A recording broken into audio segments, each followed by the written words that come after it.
তো ওই যে একটা পাকছে, ওই যে হ্যাঁ, খাওয়ার জন্য কিছু পেঁপে উঠানো হচ্ছে। তো আমরা বাসায় নিয়ে যাব এই পেঁপেগুলো। তো ঘুরে ঘুরে দেখা হচ্ছে কোনটা আসলে পাকছে, কোনটা ভালো। কাকা, এনে কতগুলো পেঁপের চারা আছে সর্বমোট বাগানে? 3100। 3100 না? এটা কি জাতের পেঁপে? Top lady. আচ্ছা, টপ লেডি জাতের পেঁপে সবগুলো কিন্তু লাগানো হয়েছে। তো পেঁপে বিক্রি শুরু হয়েছে। এই যে একটা পেঁপে, এটা এখন ভাঙবো। এটা মোটামুটি কালার আসছে, তো এটা 2-1 দিন পরে খাওয়া যাবে। তো আজকে দেখেন 4 মাস পরে আসছি। বাগান কি সুন্দর মাশাআল্লাহ, মানে চতুর্দিকে শুধু গাছগুলোতে পেঁপে আর পেঁপে।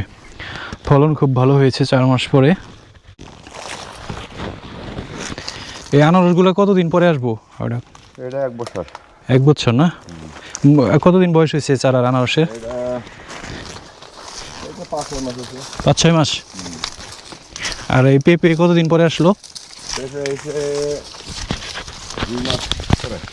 2 মাস পরে। লাগানোর 2 মাস 2.5 মাস পরে। লাগানোর 2-2.5 মাস পরে কিন্তু পেঁপে আসছে বাগানটাতে। এটা কতটুকু জায়গা জুড়ে বাগান? 10 পাখি জমির উপর না?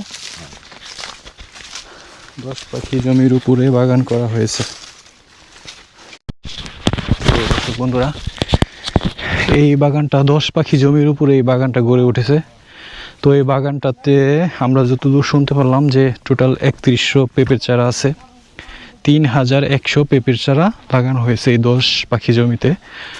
তো আনুমানিক গাছের যে ফলন দেখতে পাচ্ছেন, তো এই ফলন অনুযায়ী বাগানটার দাম আছে বর্তমানে 30 লক্ষ টাকার উপরে।